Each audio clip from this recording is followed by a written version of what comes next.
Bienvenidos y bienvenidas a Parcela 24, bienvenidos a Interalmería Televisión y sobre todo bienvenidos a su casa. Otro martes más que vamos a llevar la agricultura a todos y cada uno de sus hogares. Hoy vamos a prestar especial atención a las últimas subidas que están programadas, que afectan al sector agroalimentario, algunas ya votadas, otras no. Y luego en el apartado de innovación nos va a acompañar también el director del Colegio de Ingenieros Técnicos Agrícolas de Almería, Fernando Paniagua. Así que nada, como cada martes antes de entrar en materia, comenzamos con nuestras noticias agrícolas.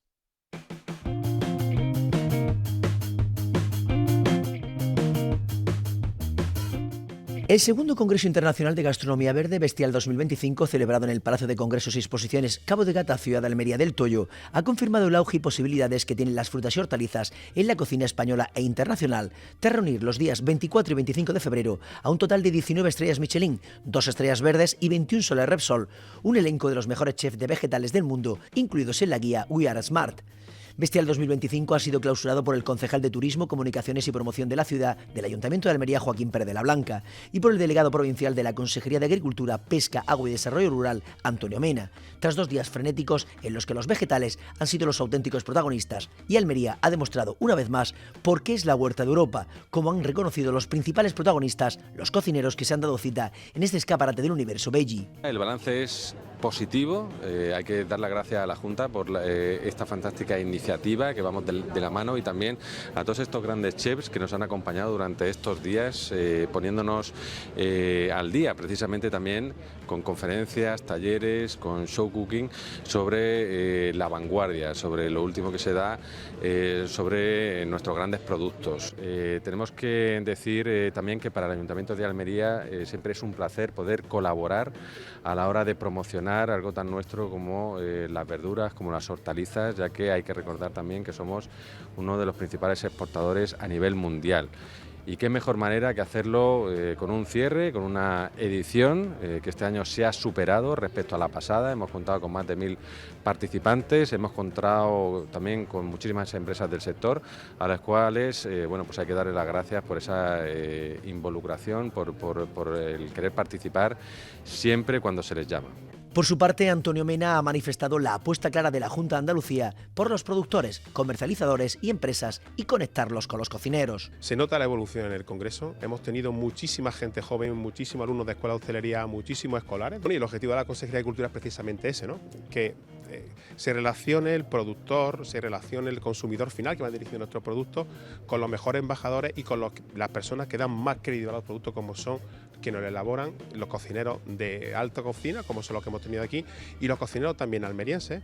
Acercar la maravilla de nuestros productos al consumidor y que todos esos tópicos y esa imagen preconcebida que tenemos negativa sobre nuestro invernadero se terminen. Yo siempre digo lo mismo, un invernadero es como una mantita de un bebé. Nosotros ponemos plástico en nuestras verduras para que se puedan criar los meses fríos, los meses de invierno, que son los meses donde nosotros alimentamos a más de 500 millones de europeos. El segundo y último día de Bestial ha tenido varios platos fuertes, con una interesante mesa en la que se planteaba cómo sería un mundo sin invernaderos. También pasó por Bestial el malagueño Dani García, quien explicó su renuncia al estrellero Michelin para centrarse en un nuevo y aún más ambicioso sueño: hacer llegar su cocina a todo tipo de público. Bestial ha cerrado con la final del concurso de cocina, en el que han participado 30 jóvenes chefs, del que ha salido ganador Pepe Mateo, de Sanlúcar de Barrameda, con su plato crema de guisantes e hinojo, por el que ha obtenido un premio en material de cocina de Hogar Hotel por valor de 1000 euros.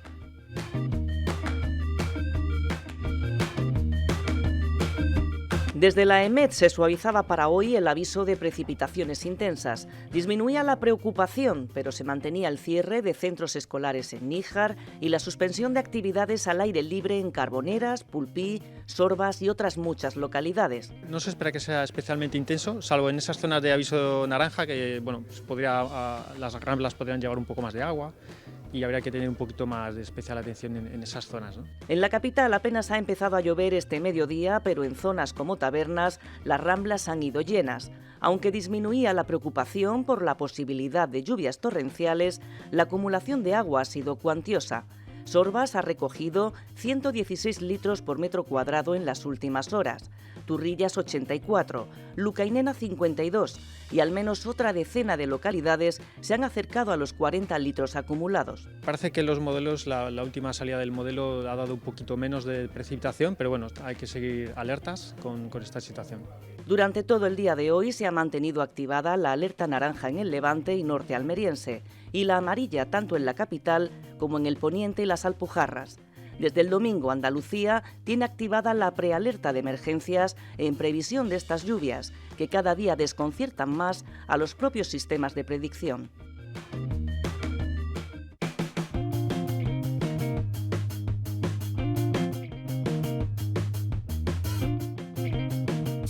Pues bueno, hoy en la Cooperativa Agrícola de San Isidro el tomate Rambo se ha ido desde 1,60 céntimos de euro hasta 0,65, el Daniela desde 1,96 a 1,84, el lote a 0,35, el WM de Daniela desde 1,49 a 1,25, perdón, hasta 0,92, el WM de Rama se de 1,38 a 0,90, desde 1,69 hasta 1,30 con un lote a 0,30 ha sido la rama C, el pera de rama 1,45, el beef desde 1,75 a 1,30, el tomate pink desde 2 euros a 1,70 y el tomate negro desde 1,90 céntimos de euro a 1,75. Y por su parte, hoy en Alhóndiga La Unión, la perona roja 4,24, el pepino francés 1,42, el español 1,70, gran subida respecto a la pasada semana, 1,36, 1,23 para el pepino Almería, desde 1,05 a 0,91 el calabacín fino,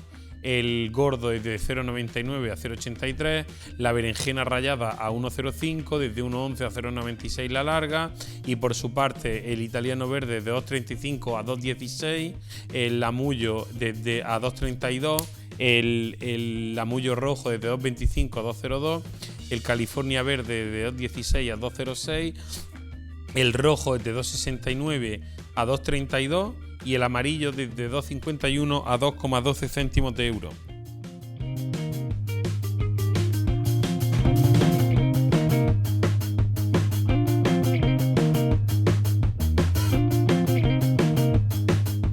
Bueno, pues estamos de vuelta en esta primera entrevista. Las cotizaciones de los precios estamos viendo que están siendo bastante estables en lo que llevamos de año. Ya tenemos las primeras sandí y primeros melones en la provincia. Hay gente que decidió plantarlo. Y me gustaría, Dori, muy buenas noches, de nuevo, Dori Blanque. Hola, buenas noches. Dori, ¿qué valoración tienes de lo que va de campaña? Bueno, mirando solo la pizarra, solo vemos la pizarra, depende de qué producto, bien, ¿no? Bueno, la berenjena ha flaqueado también otra vez un poquito este año. Hace 2 semanas, una semana, se activaba la extensión de norma porque bajaba, tenía unas cotizaciones bastante regulares y ahora, pues fíjate, ¿no? La verdad es que se ha remontado bastante, tiene un precio bastante competitivo. Si vemos exclusivamente la pizarra, podemos decir que está siendo una campaña excelente, ¿no? Hay que tener en cuenta los costes de producción, como siempre recordamos, y luego que llevábamos una semana prácticamente de lluvia, con lo cual es verdad que la producción ha bajado bastante. Es verdad que estamos ya en la finalización de la campaña de invierno, que como bien decías, pues ya estamos en la producción de verano, melón y sandía, sobre todo las extra tempranas. Y es verdad que bueno, que ahora ya empezaremos con la campaña de primavera, pero el sol ha dejado de salir. El Correcto. sol es lo que más regula la producción, lo que más regula el precio, lo que más regula el mercado en nuestra provincia, ¿no? Al final. Entonces, bueno, hay que ver el final de la campaña, hay que ver el cómputo real de los precios que ha habido y los kilos, sobre todo las medias ponderadas de precio y kilo que ha habido esta campaña, y a partir de ahí, pues entonces habrá que analizar si realmente ha sido una campaña buena, ha sido una campaña regular, porque sí que es verdad que cuando vemos esas pizarras de precio al agricultor, porque son precios de producción, de venta del agricultor, podremos decir que ha sido una buena campaña o que el tomate ha tenido un buen precio, sobre todo, ¿no? Pero yo creo que hay que verlo con medias ponderadas, con kilos y luego con costes de producción. Por Correcto, efectivamente. Sí me gustaría preguntarte, en pleno proceso de polinización que estamos, en pleno proceso de polinización, compleja la situación meteorológica que estamos viviendo esta última semana y que parece ser que se podría extender a la semana que viene. Eso va a hacer, o debería hacer también, que la campaña de melón y sandía, los kilos no sean los que deben de ser, como nos pasaron campañas anteriores. Además, la última situación que se dio de circunstancias anómalas de meteorología, precisamente en el momento de la polinización, fue con la calima, hace unos cuantos años. Y el resultado en la sandía, sobre todo, fue nefasto. Porque la producción de sandía pues se vino, evidentemente, no hubo los kilos que tenía que haber. Y la verdad es que fue bastante mala aquella campaña en sandía, ¿no? Esperemos que este año no sea así. Todo apunta a que ya está empezando a haber problemas. Hablamos de sandía porque es el momento de la polinización, pero ¿y el resto de producción? Porque pepino, tomate, porque hay muchas producciones que se están... De hecho, por ejemplo, la semana pasada en la zona de Cova de la Almanzora, las sandías que había al aire libre plantadas se llevaron más de 20 hectáreas, ¿no?, arrastradas por la lluvia, ¿no? Y el mildión está apareciendo ya, porque llevamos ya muchos días de lluvia, y esto supone, bueno, coste añadido, porque hay que intentar mantener esas producciones todavía, coste añadido para el productor y evidentemente por lo que puede suponer en el caso de sandía por la polinización pues una bajada en los kilos que se prevén de sandía, y en el caso de las plantaciones que ya están en plena producción pues evidentemente el daño que puede hacer tanta humedad en el invernadero, ¿no? Con lo cual vamos a ver si sale el sol ya mismo, que es lo que necesitamos. Efectivamente, bueno, y si no, esto centrándonos únicamente en la provincia de Almería, pero es que en diferentes zonas de producción a nivel andaluz, como puede ser en Sevilla, Palacio y Villafranca, pleno tomate de industria también en pleno proceso de polinización. Sí, no solamente nos afecta a nosotros, de hecho el temporal no solamente afecta a España, sino que afecta a otras partes del mundo y también, bueno, países más o menos competidores con nosotros, ¿no? Pero sí que es verdad que esto evidentemente afecta mucho a las producciones. En polinización, pues mucho más, porque al final lo que se hace es que pues no se produzca bien ese proceso de polinización, con lo cual hay una bajada de kilos y, como decía también, pues las enfermedades que pueden ocasionar el exceso de humedad que está viendo en la calle, en invernadero, en malla y absolutamente en todo. Dicen que no siempre llueve a gusto de todos. Y en este caso la lluvia ha sido muy bienvenida porque llevábamos años de sequía. Eran ya bastante años los que lo estaban provocando, además hace meses que estábamos así, ¿no? O sea, hace semanas prácticamente, ¿no? Y claro, el que lloviera no hacía falta para que los embalses se llenen, para que sobre todo los cultivos, los leñosos estaban en una situación bastante crítica. El cereal, pues justo ha venido en el momento exacto para que la campaña de cereal este año en la zona norte de la provincia, pues parece ser que se va a salvar y que no va a pasar como había pasado ya las dos campañas anteriores. Y es verdad que el agua es muy buena pues para todo eso, ¿no? Pero claro, si nos vamos a zonas de producción como la nuestra, o zonas de producción que están ahora mismo pues empezando, o sea, en una situación o bien plantando o bien polinizando, pues la verdad es que el agua viene bien un día, pero más de 3 días seguidos ya podemos tener un problema, y vamos a ver cuando pasen estos días de lluvia y salga el sol, realmente los efectos que esta lluvia está causando en las producciones. Si salimos de las producciones, sí es verdad que hacía muchos años que no llovía en Almería de manera tan ya no tan intensa, sino ha llovido bastante bien, no está habiendo destrozos en ninguna zona, y al final está consiguiendo que se llenen embalses, porque también está lloviendo en la zona norte de la provincia y en altitudes altas, que a veces llueve muy cerca de la playa y esa agua prácticamente la perdemos. Está lloviendo muy bien, es cierto, porque además, como bien dice, no está lloviendo de una manera torrencial.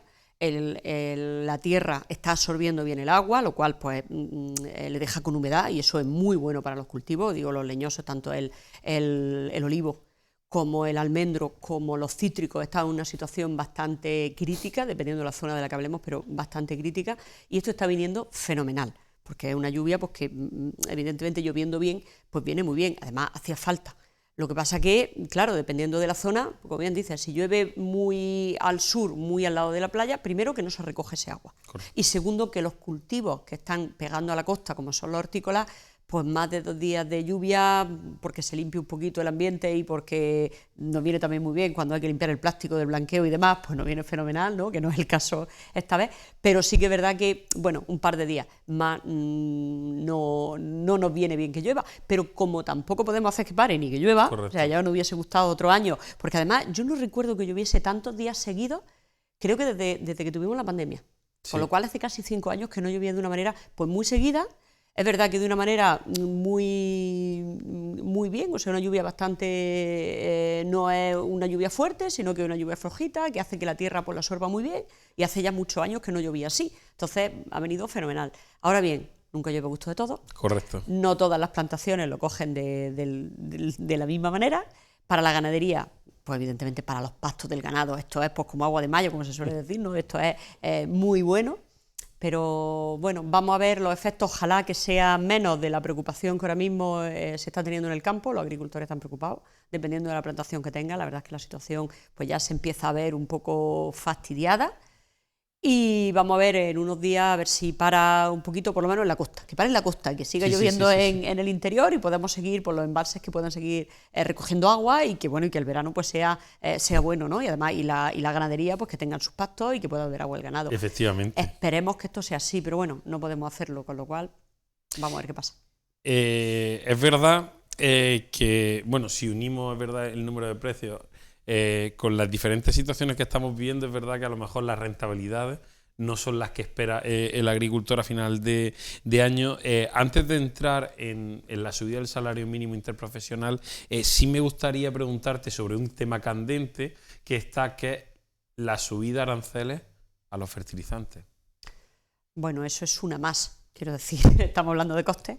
Pues la subida a los componentes de los fertilizantes o a los fertilizantes en sí, que se propone o que se va a votar el próximo jueves, el día 14, y lo va a votar se van a votar por parte en el Coreper, por parte de en el Comité de Recursos Permanentes, por parte de la Unión Europea. Nosotros desde Asaja hemos pedido que se vote en contra de esos aranceles que se quieren establecer para productos que vienen de Rusia y de Bielorrusia, porque hay que recordar que, bueno, dada la situación que se está produciendo en Europa, pues con la guerra de Ucrania y la situación con Rusia, sí que es verdad que se están imponiendo una serie de aranceles. Estamos entrando en una especie de guerra comercial, aranceles cruzados de un país y de otro. Europa está respondiendo con aranceles también, pero claro, hay que pensar que los aranceles a los componentes de los fertilizantes pues nos repercute directamente en la producción de fertilizantes y en los fertilizantes que directamente nosotros compramos. ¿Qué pasa? Pues aquí tenemos un doble problema. Primero, que supone un coste añadido a los costes que tiene el agricultor y que en un momento determinado, que esto va a ir progresivamente desde, si entra en vigor, que ojalá que no, y que se vete y que no entre en vigor esos aranceles, va a ser desde el 1 de julio de 2025 hasta 2028, va a suponer una subida progresiva en el precio de los fertilizantes y esto supone un varapalo al agricultor, primero en costes. Y luego, por otra parte, el problema que hay además es que no hay otra opción, no hay otra alternativa. Entonces, cuando no tenemos otra alternativa, hay que comprar ese tipo de componentes y esos fertilizantes sí o sí, si queremos seguir cultivando. Una subida de precios, no hay alternativa, con lo cual pues, va a suponer evidentemente un encarecimiento de la producción.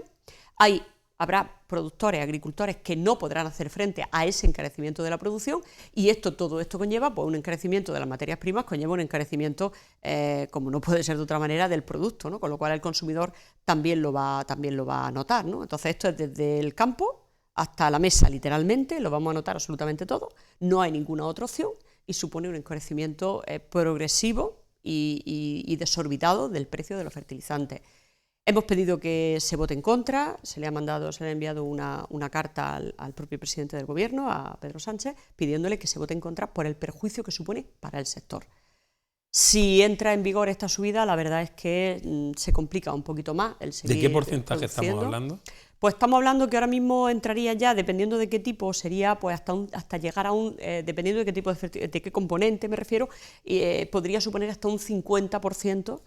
El precio que ahora mismo se está pagando. O sea, una subida de más del 50%. Podría llegar en 2028 hasta un 50%. O sea que si estamos hablando ahora de 200 euros, pues hablaríamos en 2028 de 400, 450 euros de subida. Hablando de subidas, tenemos que hablar también del salario mínimo interprofesional y de la bajada de horas. ¿Cómo puede afectar eso al sector? Bueno, ahora mismo tenemos, esto es un suma y sigue. Subimos los fertilizantes, subimos los insumos, subimos la electricidad, subimos la mano de obra, subimos absolutamente todo, ¿no? Y muchas veces cuando vemos la pizarra, pues eso nos da la sensación de que, bueno, de que hay un buen precio, de que la pizarra está bien, lo que no vemos es el coste que tiene. Correcto. Eso, ¿no? Subida del salario mínimo interprofesional, ya ha entrado en vigor desde el 1 de enero, ya se está pagando esa subida del salario mínimo. Subida de las cotizaciones, ahora ya se está cotizando, ya se han regularizado las bases de cotización, ya pagamos más y cotizamos más por los trabajadores. Si a esto le añadimos esa, parece ser que ya prácticamente hecha, esa reducción de la jornada a 37 horas y media, pues desde el precio hora que teníamos, o sea, desde el salario mínimo que teníamos en el año 2024 hasta lo que vamos a tener previsiblemente con esa bajada de la hora a finales de 2025, va a suponer un 11% de subida del precio hora en la agricultura. Si a ese 11% le subimos los fertilizantes, un 50% más, le subimos todos los componentes que van subiendo un poquito más, pues imagínate cómo tenemos que vender el precio del tomate. Pero bueno, tenemos que tener no solamente en cuenta la subida en este caso en origen, sino también lo que supone en la parte de comercialización, que también sube en esa hora. Claro, es que tenemos, vamos a ver, ahora mismo tenemos un salario mínimo que ha superado todas las expectativas, que cuando se habla de salario mínimo, siempre todo el mundo cuando habla de salario mínimo, 1.183, 1.150, no. El salario mínimo hoy día en España, a una empresa pagarle a un trabajador el salario mínimo, un peón en el campo, son 1.700 euros. Correcto. El empresario paga 1.700 euros. Ahora bien, la normativa de este país le dice al empresario, mire usted tiene que distribuirlo así, al trabajador tanto, a la seguridad social tanto, de impuestos tanto y de esto tanto. Perfecto. Pero yo como empresario, a mí un peón agrícola aquí hoy día en Almería me está costando 1.700 euros al mes. Con lo cual, el salario mínimo está en 1.700 euros al mes, que decimos 1.100, pero eso no es cierto, son 1.700, por mucho que nuestra ministra de Trabajo diga que son 1.150, que son 50 euros más y que, bueno, en un momento determinado se diga, es que si no puedes pagarlo, pues cierra la empresa, ¿no? Como se escuchaba por ahí, ¿no? Pero es que esto no consiste en cerrar la empresa. Esto no se trata de que no puedo pagar a un trabajador y me voy, no. Es que tengo unas inversiones, es que no tengo un trabajador, es que tengo unos cuantos y es que tengo que hacer frente a unas obligaciones de pago que yo como empresa he adquirido en el momento que levanto la persiana todos los días, ¿no? Con lo cual tengo que ser responsable y esa responsabilidad consiste en no cerrar e irme, sino en hacer frente a esos compromisos que he adquirido, ¿no? Con lo cual, 1.700 euros de salario mínimo interprofesional, con esas cotizaciones sociales, un 11% más que el año pasado y seguimos sumando. Pero además es que hay otra cuestión, que no es solamente el precio del coste que a mí me supone la subida del salario mínimo. Es que yo trabajo en el campo. Es que cuando trabajamos en el campo, y lo estamos viendo estos días, ahora llueve, esta mañana está lloviendo, no puedo coger el tomate, me tengo que ir esta tarde, ahora viene el trabajador, ahora no puedo seguir trabajando, no es porque yo no quiera, no es porque yo quiera, me va a permitir la expresión, fastidiar, voy a decirlo más, fastidiar al trabajador y llamarlo y que no trabaje y no pagarle, no. Es que resulta que ha empezado a llover, que no podemos, que nos estamos mojando y que nos tenemos que ir. Quiero decir, en el campo esto no es una fábrica donde tú llegas, haces la producción y te vas. Como puede pasar, por ejemplo, que ya también depende de si hay producción o no en un almacén de envasado, que también va a depender de lo que se haya trabajado en el campo, no nos olvidemos, esto es una cadena, ¿no? Entonces, ya no es que yo no quiera o tenga más dinero o pueda afrontarlo, tenga más colchón económico o menos, no. Es que el que a mí se me encasille en un contrato fijo o fijo discontinuo, en unas 37 horas y media a la semana y que no trabaje los domingos, el que no pueda tener una distribución irregular de la jornada, el que no pueda tener flexibilidad para poder contratar a los trabajadores 3 meses, 4 meses, un mes o medio mes, el que yo no pueda hacer eso significa no poder trabajar en el campo. Ya no es solamente asumir los costes de producción, es no poder trabajar, porque esto es un sector particular. No es que yo cierre la puerta a las 12 de mi local, no. Es que en el campo esto no funciona así. Eso lo que pone de manifiesto al final, pues que una de dos. Aquí tenemos dos cuestiones, ¿no? O no se conoce el sector ni se quiere conocer, porque cuando se quiere conocer, si no se conoce, se pregunta, se informa y se ve qué es lo que se puede hacer con el sector, ¿vale? O no hay absolutamente ningún interés. Correcto. Entonces, muchas veces ya lo que se ve es el poco interés que hay en, de alguna manera, proteger al sector, que al final nos va a dar... los sectores. Sí, bueno, porque estamos hablando de agricultura, pero estamos hablando también de manipulado, estamos hablando también de transporte, y estamos hablando de que desde que un agricultor coge un tomate en el invernadero hasta que llega al plato con la ensalada, pues hay una cadena. Entonces, tiene que llegar. Es decir, es que esto no es... Se tiene que hacer, se tiene que recoger, se tiene que poder recoger, se tiene que envasar, se tiene que meter en la cajita, se tiene que poner en el camión y lo tienen que llevar y se tiene que hacer. Entonces, al final, es una cadena. Y hay una serie de sectores que estamos hartos de escuchar, que somos sector estratégico, que somos el sector que hay que proteger, el sector que da de comer, el sector... pero eso hay que materializarlo. Correcto. Y materializarlo significa poner medidas para que el sector pueda seguir trabajando. Fíjate que poco pedimos. Así es. Tampoco se pide tanto, pero sí que se pueda seguir trabajando con unos costes razonables, con una legislación razonable, con una flexibilización. Si no estamos pidiendo no pagar, ni no pagar impuestos, estamos diciendo que se adapten a las condiciones que en el campo necesitamos. El tema de los fertilizantes, a ver, si es que es tan sencillo como, si yo no puedo poner el precio a lo que vendo porque no le pongo el precio a lo que vendo, creo que somos el único sector que no hacemos esto. Así es. No me puedo permitir el lujo de tener más costes cuando no sé a cómo voy a vender el kilo de tomate. Porque si a mí me estás diciendo, yo te voy a subir los fertilizantes, yo te voy a subir la mano de obra, te voy a subir los costes sociales y te voy a subir todos los insumos, pero resulta que vas a poder vender el producto un 11% más caro que el año pasado, pues en un momento determinado digo, a ver, hay que también tener en cuenta al consumidor, pero vale, te lo compro. Pero es que resulta que a mí me ha subido un 11% el salario mínimo, a mí me ha subido 50% más los fertilizantes, a mí me está subiendo absolutamente todos los insumos y a mí nadie me asegura que yo vaya a poder vender los tomates el año que viene un 15% como mínimo que necesito para tener mi margen comercial más de lo que me han subido el salario mínimo, por ejemplo, ¿no? Entonces, por eso digo que no es decirlo, hay que hacerlo. Y para hacerlo hay que legislar y hay que estar al lado del sector. Que habrá cosas que se puedan hacer y cosas que no. Pero lo que no puede ser es que no se pueda hacer nada. Efectivamente. Es que esto es lo que hay y estos son, al final, son lentejas, ¿no? Correcto. Entonces, así no se puede ser.